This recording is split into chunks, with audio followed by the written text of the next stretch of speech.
Bonjour à tous les fans du Real Madrid et fans de football en général, j'espère que tout le monde va bien. Aujourd'hui, nouvelle vidéo, je ne suis pas tout seul, je suis accompagné de monsieur Chronique Foot, comment ça va? Eh oui. Bah, écoute, je suis encore là, Alex, Et très ouais, content de très content d'être à nouveau invité et c'est un véritable plaisir de parler du Real et de la Liga. toujours un plaisir de t'avoir sur la chaîne. On vient d'enchaîner un deuxième tournage les gars, parce qu'on a tourné, pour ceux qui n'ont peut-être pas encore vu, l'analyse des mercatos du Real, du Barça et de l'Atlético Madrid. Je vous laisserai aller voir cette Voilà. vidéo après celle-ci, si vous ne l'avez pas encore vue. Aujourd'hui, on se retrouve encore pour un autre concept. On va pronostiquer un petit peu, on va se mouiller aujourd'hui sur le top 3 de la Liga, sur les équipes qui vont descendre, les équipes qui vont aller en Ligue des Champions et en Europa League, ou celles qui pourraient peut-être créer la surprise.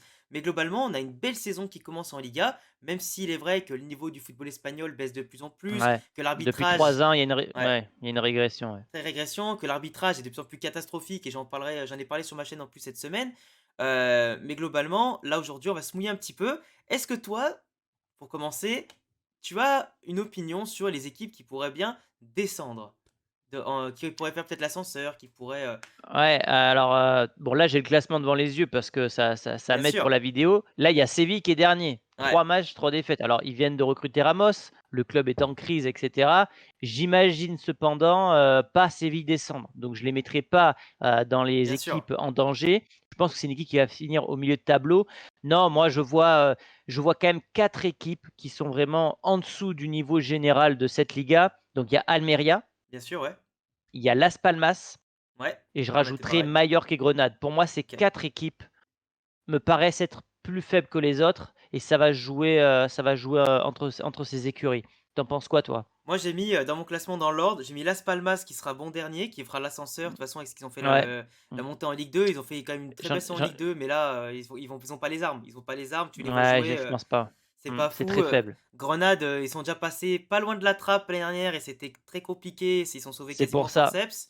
Et Majorque, ben, Majorque, de d'année en année, tu sais, ils perdent beaucoup de jeunes. Ils avaient Kubo à un moment donné, il est parti, ils ont perdu beaucoup de joueurs comme ça. Et le problème, c'est qu'ils ont pas l'argent pour, recruter. Et en plus, Majorque, c'est comme Las Palmas, c'est très limité à ce niveau-là. Donc je pense que Majorque, Grenade, Las Palmas, ça partira. Almeria, honnêtement, je les trouve très, très bons dans le foot, en termes de football, vraiment pur. Pas en termes, si tu veux, ils ont pas la solidité derrière qui leur permettrait peut-être de viser les hauts de tableau, mais offensivement et dans le football, je trouve qu'ils jouent très bien. Contre le Real Madrid, ils auraient pu créer la surprise, notamment avec le but d'Arribas, tout ça. Donc ils ont fait quelques recrues sympas. Donc je pense qu'Almeria sortira de cette zone-là très vite. Mais ouais, Grenade, Las Palmas, Majorque, je pense que c'est la trinité, des effectifs les moins bons, quoi. Ouais, ouais, ça va Tu être vois? dur pour eux. Là, je vois que Retafe est 14e, mais bon, c'est une équipe qui a déjà joué le Barça et le Real en seulement 4 journées, donc un début de calendrier, enfin un calendrier, cauchemardesque pour eux. Donc eux, je pense qu'ils ont les armes pour aller gratter des points parce que c'est une équipe un peu de chiens, tu vois? Ouais, ils sont solides. Ils sont voilà. Je vois Villarreal 15e à l'instar de Séville, c'est un début de championnat catastrophique. D'ailleurs, je crois que l'entraîneur a Il vient de été se faire virer, ouais, licencié. 7e, ouais. Ça y est, il s'est fait virer aujourd'hui. On parle de Lopetegui d'ailleurs, hein, Bah, pour le c'était remplacer, des hein. équipes n'empêche, on en parlera juste après, de l'Europa League et cetera, mais moi, si tu m'avais dit en début de saison quelles équipes vont terminer en Europa League, Conference League, par réflexe, je t'aurais dit Villarreal et Séville, tu vois? Parce qu'on Bien est sûr. habitué à voir, ces écuries-là jouer l'Europe, ça va être dur pour eux. Après, ce n'est que 4 journées, mais même si là, les amis, ont fait un constat un peu «alarmant» entre guillemets pour certains, c'est que 4 journées, mais par rapport à Séville, par exemple, la saison dernière, c'était exactement le même début de saison. Exact, C'était mmh. pareil. Là, cette année, bon là, ils ont un match à reporter, en décembre avec l'Atlético Madrid, parce qu'il y a eu des grosses pluies à Madrid l'autre jour, donc ils ont un match en moins, Ouais, mais c'est pas facile, c'est mais c'est pas l'Atlético, facile, donc hein. ça se trouve, c'est une potentielle, C'est ça. 4e défaite, tu En vois? 4 matchs, donc tu vois Séville, là actuellement ils sont un peu en eau trouble, mais on pense qu'ils vont quand même remonter par expérience. Ouais, À ouais. voir si la Ligue des Champions, ça les fatigue pas trop aussi, parce qu'ils ont pas fait un mercato ultra ambitieux. Ils ont quand même recruté, excusez-moi du peu, Monsieur Mariano, attaquant de pointe. Donc tu te dis Ouais. que c'est Ils compliqué. ils ils ont perdu leur gardien là, Bono, qui est parti du Eh oui, côté, d'Al Hilal, ouais. Après, ce qui est bizarre avec Séville, c'est que c'est une équipe qui a failli, gagner la Super Coupe d'Europe contre City, tu vois? exactement, ils ont été en plus très, très bons, dans Ben la fin, ouais, ils c'est ça qui est égalisent. incroyable et en championnat, ils y arrivent pas donc C'est quand même dommage. à Après, voir. C'est vrai que l'argument, Ligue des Champions, ça peut peut-être les fatiguer, ouais. mais bon, moi, comme on l'a dit, ouais, Grenade, Majorque, Las Palmas, ça me paraît être les équipes en danger pour cette saison. Ouais, surtout qu'en plus, quand tu vois, ben, en plus tu l'as bien analysé, Retafe, Villarreal, tout ça, tu les attends pas forcément ici, peut-être un peu plus haut. Donc Mmh, forcément, mmh. par rapport à la concurrence des équipes qui veulent se maintenir, il y a pas photo, il y a pas photo. Passons maintenant aux équipes, qui pourraient se qualifier pour l'Europa League cette année. Alors pour l'instant, dans les qualifications d'Europa League, on a Bilbao, Cadiz, et potentiellement le Betis aussi, hein, parce que je sais plus si en Espagne on a 2 ou 3 places, ça dépend les saisons, Ça je je crois que c'est sais 2 places. ouais, ouais, je 2 crois que c'est places, 2, ouais. ouais. 2 places et le Betis du coup 7e qui serait actuellement, qualifié pour la Conference League. Moi je pense qu'actuellement, Bilbao par rapport à leur début de saison, ça joue bien. Ils ont perdu contre le Real Madrid, mais globalement, il y avait quand même, un beau collectif qui était en place, mieux que l'an dernier, je trouve sur certains points. Malgré un mercato qui peut pas être ambitieux parce qu'eux ne recrutent que des joueurs basques, Ouais. ils ont pas Ah pu oui, récupérer, c'est la limite de ce club, hein. ça, ils ont voulu récupérer Laporte, mais il est parti à Al Nasser pour renforcer la défense, donc c'est un peu compliqué. Mais en tout cas, les frères Williams, pour l'instant, commencent très bien. Tu as beaucoup de joueurs, en tout cas, qui sont très bons. Donc je pense que Bilbao sera parmi les premiers qualifiés pour l'Europa League, suivi du Betis Séville et de la Real Sociedad. La Real Sociedad, qui avait mal commencé, mais qui, pour l'instant, commence petit Ils à sont inva petit à ils sont surnager. invaincus. Ouais, ils sont Ils sont invaincus. invaincus, ils sont invaincus, une victoire, 3 nuls. Je Ouais, pense que pour ces clubs-là, je pense que ouais, ça va jouer entre l'Athletic Bilbao, le Betis de Pellegrini et exactement, la ouais. Sociedad de Kubo, si je puis dire. Sachant que la concurrence, elle est moins féroce que les années précédentes. Tu auras peut-être pas Séville, tu Non. auras peut-être pas Villarreal, donc tu as plus d'opportunités. Attention à Girona, hein, qui est actuellement invaincu et 2e du championnat. Déjà 10 points, hein, pour À cette 10 points, équipe. c'est pas mal, hein. C'est Mercato, en On n'est plus, pas il. on Ouais, on n'est pas à l'abri que cette équipe termine, 6e, tu vois? Ah, C'est mais c'est clairement. possible. Comme C'est Osasuna l'an possible donc dernier, ils peuvent créer la surprise. En plus, ils jouent bien, hein. Franchement, ouais, ouais, ouais. même s'ils ont pris, non, c'était pas eux qui ont pris 5-3, c'était Grenade qui a pris 5-3 contre la Sociedad.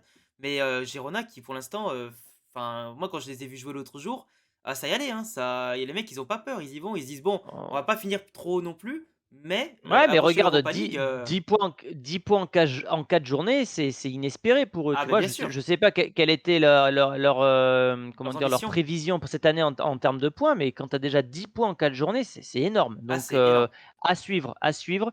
Donc ouais, je dirais comme toi, je vois 3 équipes, le Betis qui, ouais, chaque année avec Bilbao, ça tourne autour de la 5e, 6e, 7e place. La Sociedad, qui nous habitue chaque saison à faire de grands débuts de championnat et puis il y a un ventre mou autour de Noël Bien sûr, ouais. et voilà, ouais, je dirais entre ces 3 équipes. Après, la Sociedad, tu vois, qui ont quand même réussi à faire une belle saison l'an dernier. Là, maintenant, à voir s'ils pourront maintenir cette cadence aussi avec les Coupes d'Europe et les championnats, tout ça. Et, mais vrai, le Betis, moi, honnêtement, c'est l'équipe que je mettrais dans ce lot-là de Bilbao, Betis, Sociedad, tout ça, dans la potentielle équipe à remporter la 4e place du championnat. Cette année, ils l'ont raté, Oui, c'est enfin, à vrai. très très peu de choses. Donc, je pense que le Ouais, Betis, c'est cette possible. année, avec un grand Isco qui, pour l'instant, en 4 matchs, 4 C'est fois homme vrai. du match, Fekir qui est pas encore revenu, donc t'as quand même, ils ont quand même gardé pas mal de joueurs, même si Canales est parti jouer au Mexique maintenant. Pellegrini Ah toujours ouais, je savais présent. pas, Ah, je tu savais savais pas. pas? Bah, il est parti au Non. Mexique, ouais, et dans les derniers jours du mercato. Et en plus, il a même marqué déjà là-bas. Donc du coup, tu vois, t'as quand même, même s'ils perdent certains joueurs intéressants, ils ont su recruter. Il y a Abdé, en plus, qui progresse de manière phénoménale, qui les a rejoints maintenant, depuis le Barça. Donc Ouais et puis au-delà de ça, c'est pas mal. tu une vraie continuité avec Pellegrini, tu vois? Ouais, ça joue au foot en plus, Le ça joue au foot, Ça quoi. C'est joue ça au que. foot, donc ouais, ouais, non, franchement, ouais, Betis 4e, ça aurait du sens. Ça aurait du sens donc je te rejoins. Ça serait mérité en plus pour une ville, personnellement que j'adore, tu vois? Mais ça serait Ouais, mérité, Séville, d'avoir un sacrée club ville, comme ouais. ça, même le CC Vive, on verra ce qu'ils font cette année, mais le Betis, même si c'est avec moins de moyens, ça leur ferait du bien d'aller en Champions League un jour, ils ont les moyens. Maintenant, on va passer, pour conclure, à Ce qui peut-être, nous a ce qui nous intéresse le plus dans la vidéo, Qui va être champion, quoi. qui va être champion et surtout quel est le trio de tête à ton avis? Même si on a le même, je pense, Ouais, alors on en avait parlé un petit peu dans l'autre vidéo, mais même si le Real pour l'instant est invaincu, 4 matchs, 4 victoires, on a vu que c'était poussif contre Retafe pour aller inscrire ce but de la victoire et je pense malheureusement que le Real sera confronté énormément de fois à ce genre de scénario mmh, et qu'ils vont perdre des points en faisant des matchs nuls et il suffit que tu fasses 5 matchs nuls, tu as déjà perdu 10 points c'est vrai. et dans un marathon tel que la Liga, sur les 15 dernières années, bah, le Barça est plus régulier que le Real. Pour preuve, le Real n'a jamais remporté consécutivement la Liga, donc 2 fois consécutivement, depuis 2007-2008. Donc c'est pas une équipe de championnat le Real, en fait, c'est une équipe de coupe, Ouais, la Ligue des exactement. champions notamment et j'ai peur que sans numéro 9, si tu retires 40 buts de Benzema, je pense pas que Bellingham mettra ses 40 buts. J'ai peur que ça ne suffise pas pour aller chercher cette Liga Donc si je dois faire par élimination, je vois le Barça au-dessus. On a parlé des mercatos et je trouve que le recrutement du Barça est très malin. Ils sont bien renforcés en l'espace de 2 ans. Ils ont ce style de jeu qui leur permet de toujours avoir, la possession et donc de ne pas, subir beaucoup d'occasions. Donc, même si c'est poussif le Barça pour l'instant, je pense que la machine va se mettre en place. Donc mon classement, ça serait le suivant: Barça premier. Je pense que toi, Mmh. ça va être la même chose, Ouais, non? pareil, ouais, c'est pareil, c'est pareil. Barça premier pour l'instant, ouais. Et même si l'Atlético est impressionnant pour l'instant, je ne les vois pas tenir, ce rythme-là toute la saison, avec la Ligue des champions et tout, donc je mettrais Real deuxième et Atlético troisième.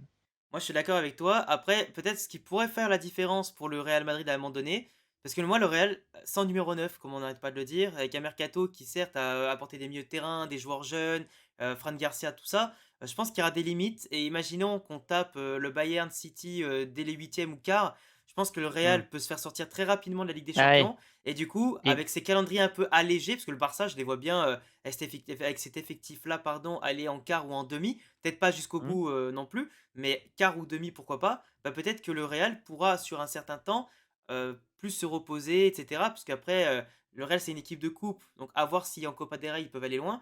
Mais je suis entièrement d'accord avec toi que le Real sera trop confronté au bloc bas, contre lequel il a du mal, déjà de mmh. base, à trouver les solutions. Historiquement, ouais, Même, exactement. même si avec les frappes de loin aujourd'hui des milieux de terrain, avec les coups de pied arrêtés, on s'améliore un petit peu, ça peut aller. On n'a pas ce point de fixation, on n'a pas ce buteur, cet instinct Ouais, qui passe au-delà des obstacles.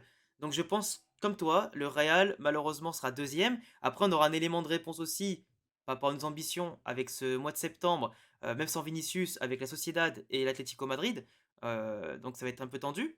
Voir si déjà on aura nos premières défaites, si on perd nos premiers points ou pas. Si on fait le plein, honnêtement, on peut peut-être rêver à mieux. Mais après, comme on l'a ouais, vu l'an dernier, c'est pas parce que le Real Madrid faisait une bonne première partie de saison que la deuxième allait être pareille, parce que l'après-Coupe du Monde a tout changé. Et exactement. cette année, bon, il n'y a pas de Coupe du Monde, donc ça va. Mais le Barça, par ses forces, ses recrues, ses jeunes qui montent, ses indésirables qui se relancent, et même pour l'instant, même s'ils prennent beaucoup de buts, et pour l'instant, ils sont même pas du tout une des meilleures défenses, le Real, je pense qu'au bout d'un moment, ne pourra pas suivre cet effort-là. Et le Barça aura plus de solutions à tous les postes pour faire tourner et faire la différence, quoi. Donc je te rejoins Ouais, entièrement non, sur ce top 3. ouais, ben on a le même avis globalement. Après, ça se joue à quelques places, quelques détails, mais on a la même vision de cette Liga. On attend des surprises de la part du Real. Moi, j'aimerais bien, ça se joue au Wanda, le match, ou au Bernabéu contre l'Atlético? Alors je vais pas dire de conneries, mais je peux vérifier ça en 2 secondes. Mais globalement, le Real Madrid a fait quand même 3 déplacements de suite à l'extérieur. Donc là, tu vois, ils ont quand même gagné leur premier match à domicile. Ce sera à Wanda, du coup. Ouais, Ouais, au ce sera à Wanda, donc tu Wanda, vois, ouais. c'est quoi? C'est chaud. Et ouais, et puis début là, j'ai le calendrier, début octobre, tu vas à Naples. Donc là, pareil, tu vas voir ce qu'on a dans le ventre, hein. Ouais, on va avoir des matchs, assez compliqués. On verra, écoute, on verra. L'avantage qu'on a cette année, c'est que, mine de rien, ce milieu de terrain à 4, ça permet d'avoir, la supériorité numérique et d'avoir la possession. Mais la contrepartie, c'est qu'on a peut-être pas assez d'animation offensive. C'est ça, parce qu'après, comme je pense que tu l'avais déjà aussi relevé dans tes vidéos, mais le Real Madrid en 4-4-2 actuel, ça quand même ça tire entre 25 à 35 fois par match. C'est absolument énorme, même plus que les années avec Benzema, etc. Et surtout à tous Ouais. les matchs. Il n'y a pas de match où ça tire vraiment moins de 25 frappes, quasiment. Donc tu dis, aujourd'hui, on a l'animation, mais on n'a pas le tueur qui va avec. Ouais, Tu vois, il faut ce joueur capable de statistiquement faire comme faisait Benzema, ou même s'il fait voilà. 80 de ce que faisait Benzema, ce sera déjà pas mal, tu vois? Et on l'a pas ce Bien joueur. sûr. Après, le Barça, pour l'instant, en plus, Lewandowski est un peu en panne, à part un penalty et un petit Ouais, but un peu tapine. Pour l'instant, il s'est pas encore réveillé. Donc, tu vois, ils arrivent quand même à gagner, prendre des points sans un grand c Lewandowski, quoi.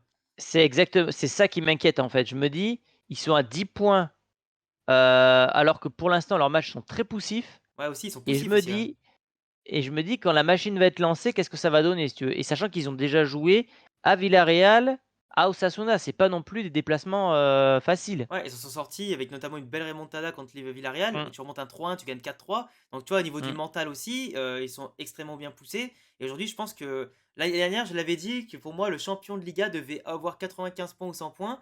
Peut-être que cette année, 90 points, ça sera pas du tout suffisant non plus, hein. Moi, je pense que On cette verra, année, ça franchement, va on être rude. verra, mais comme tu l'as très bien dit tout à l'heure, le mois de septembre, le début octobre, ça va déjà nous donner, une idée de ce qu'a le Real Madrid dans le ventre et s'ils peuvent aller, et s'ils peuvent rêver à la Liga.